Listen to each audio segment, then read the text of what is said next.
বন্ধুরা কেমন আছো তোমরা সবাই? আমিও ভালো আছি। তো আমি এই মুহূর্তে আছি পোল্যান্ডের গাদান্সকা শহরে। তো দেখো, এই শহরটি খুবই নামকরা একটি শহর। তো বলবো সবই ধীরে ধীরে। তো দেখো, আমরা একটি সুন্দর জায়গাতে আছি। আমরা এখন লাঞ্চ টাইম, তো লাঞ্চ করতে যাব, তো এটা দিয়ে যাচ্ছি সামনে দিয়ে। তো দেখো কত সুন্দর লাগছে, বাচ্চারা খেলছে জলের ফোয়ারার মধ্যে, তাই না? খুবই সুন্দর লাগছে। হ্যাঁ বন্ধুরা, তো আমরা গাদান্সকা সেন্ট্রামের দিকে যাচ্ছি। আর যেতে যেতে গাদান্সকা শহর নিয়ে কিছু ইতিহাস আমি তোমাদের বলছি, তোমরা শোনো, ভিডিও দেখো আর শোনো। 1800 শতাব্দীতে প্রথম পলিশ বিভাজন হয়। তো পলিশ বিভাজনের পরে প্রথমে গাদান্সকা প্রুশিয়ার আন্ডারে আসে, পরে জার্মানির অধীনে যায়। তো সেই সময় 1919 সালে গাদান্সকা স্বাধীন শহর এবং রাষ্ট্র হিসেবে গড়ে ওঠে, যেটা পোল্যান্ডের এবং জার্মানির মধ্যে বিতর্ক সৃষ্টি করে। তো নতুন করে এই শহরটি তৈরি করা হয়েছে। তো পুরানো কোনো বিল্ডিং নেই, এগুলো সব নতুন বিল্ডিং, নতুনভাবে সাজিয়েছে এই শহরকে। তো দেখুন কত সুন্দর লাগছে। আর এখানে প্রচুর প্রচুর ট্যুরিস্টরা আসে, এটাই মেন আকর্ষণ এই দেশের। তো এখানে ট্যুরিস্টরা আসে। তো গাদান্সকাতে, মানে পোল্যান্ডে কেউ ঘুরতে এলে গাদান্সকা শহরে আপনারা কিন্তু অবশ্যই আসবেন। তো খুবই একটি খুবই একটি জনপ্রিয় শহর। আর এই শহরে প্রচুর ইতিহাস আছে। আর বিশ্বের সবচেয়ে বড় ইটের গির্জা সেটিও এই শহরেই আছে। তো দেখাবো, বলবো, আপনারা দেখতে থাকুন, পুরো ভিডিও দেখুন। আর পুরো ভিডিও দেখলে আপনারা সব বুঝতেও পারবেন।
পয়লা সেপ্টেম্বর কথাটা শুনবি তো? তো হচ্ছে 1939 সালে পয়লা সেপ্টেম্বর জার্মানি প্রথম এই শহরটার উপরে আক্রমণ চালায়। আর এটাই ছিল দ্বিতীয় বিশ্বযুদ্ধের সূচনা। এখান থেকেই দ্বিতীয় বিশ্বযুদ্ধ শুরু হলো। যুদ্ধের সময় এই শহরটি ব্যাপকভাবে ক্ষতিগ্রস্ত হয়েছিল। যুদ্ধের পর এই গাডানস্কা শহর পোল্যান্ডের অধীনে আসে এবং তারপরে আস্তে আস্তে নতুনভাবে এই শহরটিকে সুন্দরভাবে সাজিয়ে গুছিয়ে তৈরি করে। যেমন দেখো এইসব মল, এই যে আশেপাশের দোকান, এই যে বড় বড় বিল্ডিং, এগুলো যুদ্ধের পরেই তৈরি করা নতুনভাবে এই সিটিটাকে সাজিয়েছে। তো এটা কিন্তু টুরিস্টদের মেন ঘোরার আকর্ষণ। তো দেখো কত সুন্দর লাগছে। তো আরও যেটি আপনাদের জানানোর বিষয় সেটি হচ্ছে 1980 সালে গাদানস্কায় সলিডারিটি আন্দোলনের সূচনা তৈরি হয়। আন্দোলনের ফলে গাদানস্কায় কমিউনিস্ট শাসনের পতন হয় এবং সাথে সাথে গণতন্ত্রের প্রতিষ্ঠা হয়। তো চলো এবার তোমাদের গাদানস্কার কিছু গুরুত্বপূর্ণ স্থানের বিষয় বলি। যেমন রয়েছে ডুলুগি টার্ট, গাদানস্কার মেন স্কোয়ার। এখানে অনেক ঐতিহাসিক ভবন এবং মূর্তি রয়েছে, এখানকার সংস্কৃতি। তো তারপরেই দেখো রয়েছে ম্যারিয়াকি চার্চ। এটি বিশ্বের সবচেয়ে বড় ইটের চার্চ, যেটি আমি আগেও বলেছি। তো এই দেখো সেই চার্চ, আমরা দূর থেকে তুলছি ছবি। এটি বিশ্বের সবথেকে পুরাতন এবং বড় ইটের চার্চ। এটিও এই গাদানস্কায় অবস্থিত। তারপরে যেটা আসে সেটা হচ্ছে গাদানস্কা ক্রেন। এটি হচ্ছে পুরানো ক্রেন। এই ক্রেন দিয়েই ইতিহাসের আগে বাণিজ্য হতো।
তো দেখো আমরা এখন আছি মলের ভেতরে।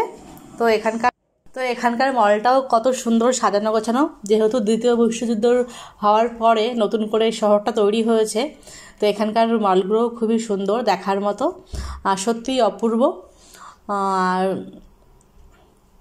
আমি এসেছিলাম মনের মধ্যে কিছু জামা কাপড় দেখছিলাম, আর করছিলাম, মেলাচ্ছিলাম যে সুইডেনের সাথে পোল্যান্ডের পয়সার কতটা ডিফারেন্স। তো অনেকটাই ডিফারেন্স। পোল্যান্ডের পয়সার দাম বেশি সুইডেনের পয়সার থেকে। আর আমি তো ইউরো নিয়ে এসেছিলাম, আমি ভাবলাম কিছু ক্যাশ ইউরো দিয়ে জামা কাপড় কিনবো, কিন্তু এই দোকান থেকে বললো এরা ইউরো নেয় না, এরা পোল্যান্ডেরই টাকা নেয়। তো আমার কেনার মতো কিছু ছিল না, জাস্ট আমার কাছে ইউরো ছিল বলে আমি গেছিলাম। তো তো আমি কিনলাম না, ফিরে এলাম আর দেখলাম। তো সত্যি খুবই সুন্দর, সাজানো গোছানো আর খুবই সুন্দর। আর মলের মধ্যে এরা একটা বাগান তৈরি করেছে, তো সেটাও দেখার মতো।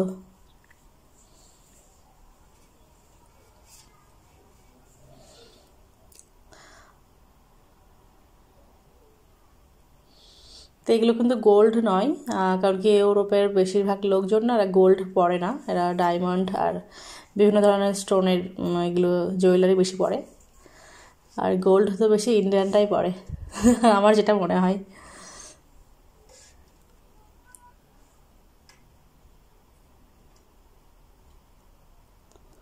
তো আমরা ঘুরছি, মলের ভেতরেই ঘুরছি, কারণ কি মলটা ঘুরতে প্রায় 1-1.5 ঘন্টা সময় লেগে গেল। খুবই বড় আর সুন্দর।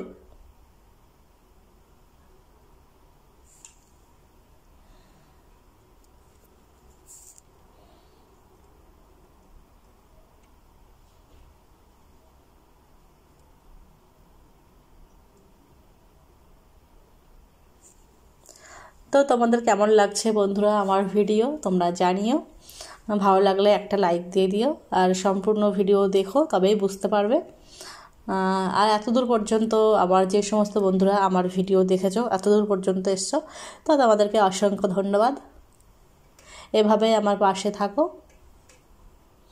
তো এই দেখো মলের মধ্যে এরা গার্ডেন করে রেখেছে, একটি ক্যানেলও আছে, তো খুবই সুন্দর লাগছে দেখো।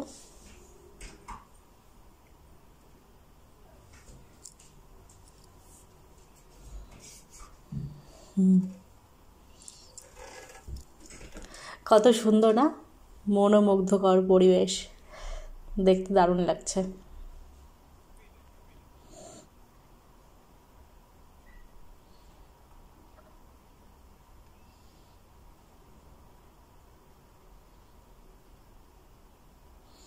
তো এখন মলটা বন্ধ হওয়ার সময়, কারণ কি রাত্রি 9টা এরকমই বাজে প্রায়। তো ওই জন্য সব দোকানপাট বেশিরভাগের দোকানপাট বন্ধ হয়ে যাচ্ছে, আর মল থেকে লোকজন বেরিয়ে যাচ্ছে।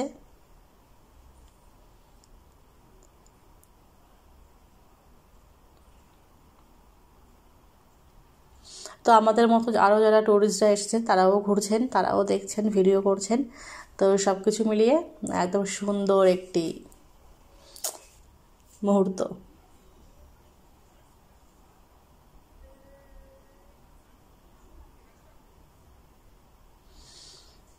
আর পোল্যান্ডের এই শহরটিতে গার্ডেনস্কা শহরটিতে এখানকার না স্থানীয় লোক কমই দেখা যায়, এখানকার ট্যুরিস্ট বেশি দেখা যায়। কারণ কি এটা যেহেতু ইতিহাসের একটা নাম করা শহর, তো অনেক দূর দূর থেকে, অনেক বিভিন্ন দেশ থেকে ট্যুরিস্টরা এখানে আসে। আর আগে তো এই শহরেই আসে, তারপরে এর ক্যাপিটালে যায়, পোল্যান্ডের ক্যাপিটালে পরে যায়, কিন্তু আগে গাদানস্কা শহরেতে আসছে সবাই ঘুরতে।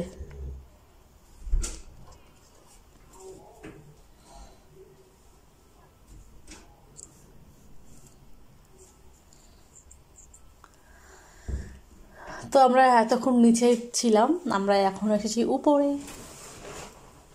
উপরটাও খুব সুন্দর।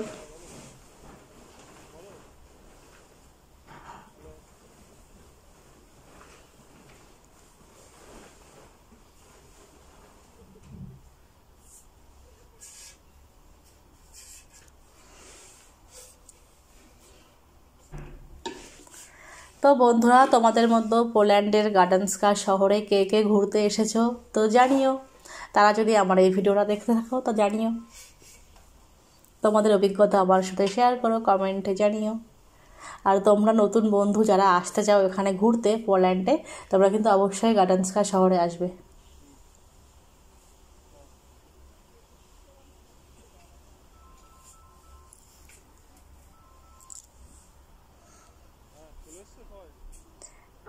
তো আমরাও মল থেকে এবার বাহিরে বের হচ্ছি, কারণ কি মল বন্ধ হয়ে যাবে।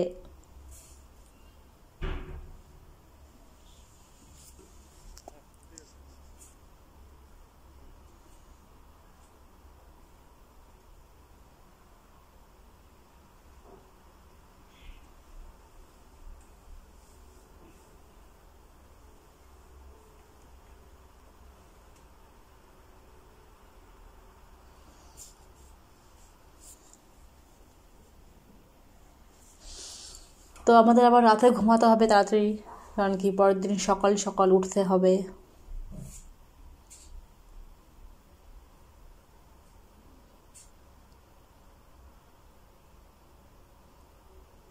বলো তো এখানে আমি কোনটা, চিনতে পারছো?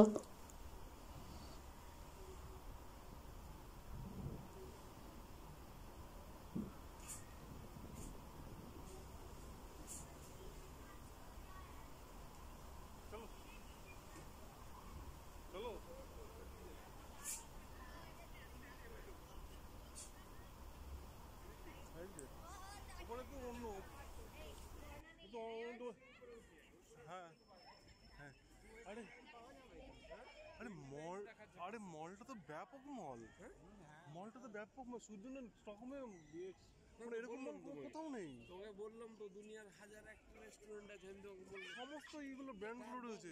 হার্ড রক ক্যাফে আছে এখানে।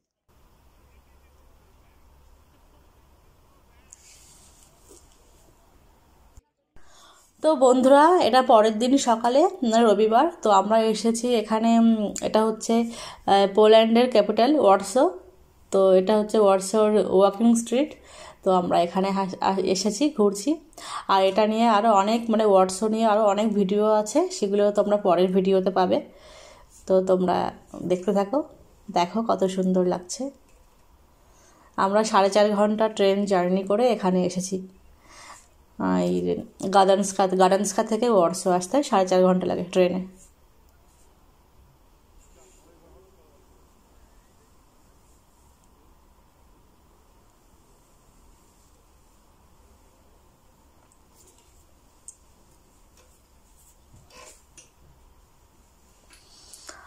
তো এটি হচ্ছে পোল্যান্ডের ক্যাপিটাল ওয়ারসো।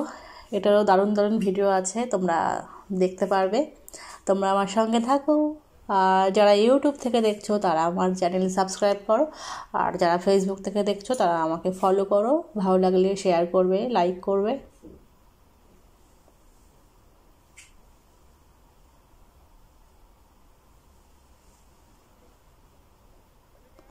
তো আজকের ওয়েদারটাও খুবই সুন্দর, তো সবাই বেরিয়ে পড়েছে। আর এখানে তো ট্যুরিস্টরাই বেশি থাকে, তো ঘুরছে সবাই, আমরাও ঘুরছি।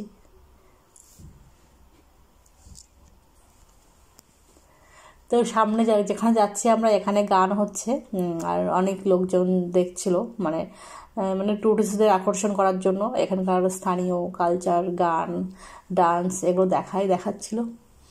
তো আমরাও দেখছিলাম।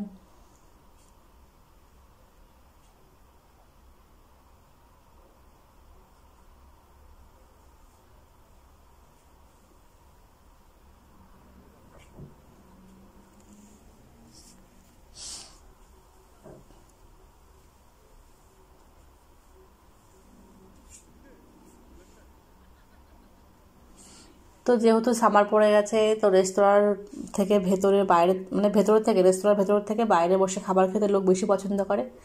তো সবাই দেখো বাইরে বসে লাঞ্চ করছে, এটা লাঞ্চ টাইম। প্রায় দুটো এরকম বাজে। তো আমাদের লাঞ্চ হয়ে গেছে, আর আমাদের লাঞ্চ আমরা কি খেয়েছিলাম আজকে সেটারই ভিডিও আছে। আমরা একটি ইন্ডিয়ান দোকানে লাঞ্চ করেছিলাম, তো এই ভিডিওটাও তোমরা পরে দেখতে পারবে।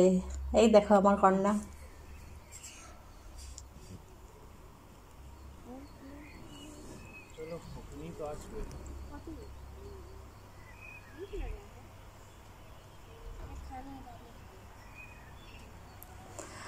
তো এখানেও সন্ধ্যা হয়ে গেল, আমাদের আবার ঘরে ফেরার পালা। আমরা আগামী দিন সুইডেন চলে যাব। তো আমরা আবার 4.5 ঘন্টা ট্রেন জার্নি করে গার্ডেন স্কাই যাব। তো এটি হচ্ছে যে দ্বিতীয় বিশ্বযুদ্ধের সময় যে সমস্ত সৈনিকরা যুদ্ধে যোগদান করেছিলেন তাদেরই একটি মনুমেন্ট তৈরি করা হয়েছে। তো দেখো কত সুন্দর লাগছে।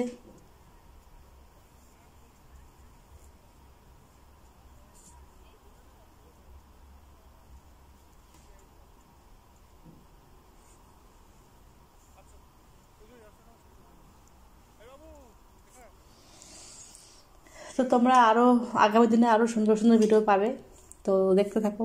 হোয়াটসঅ্যাপ ভিডিও আরও আসছে। তো আমরা এখানে কিছুক্ষণ ফটো তুললাম সবাই মিলে একসাথে।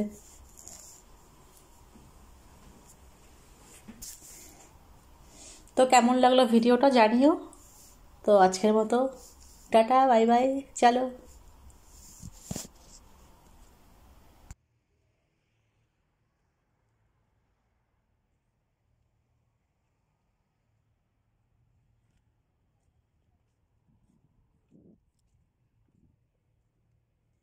আয় আমার কাছে আয়, তবে তো ছবিটা তুলবো। Shivansh, Shivansh, come here, come here. হ্যাঁ, এখানটা দাঁড়া, এখানটা দাঁড়া। There, there, go, go, go, there, there, go, go there. হ্যাঁ, নামছে না এই ছেলেটা, বিরক্ত করছে। Little, little down, Shivansh. Here, come, come here, come here. I will take a photo. Only this one. এখানটা আসো না, তাড়াতাড়ি করে, ফাঁকা আছে, জলদি। হ্যাঁ, দাঁড়াও দাঁড়াও দাঁড়াও, বাস বাস বাস বাস বাস বাস, বাস ঠিক আছে, good. No no no no no, okay ওকে।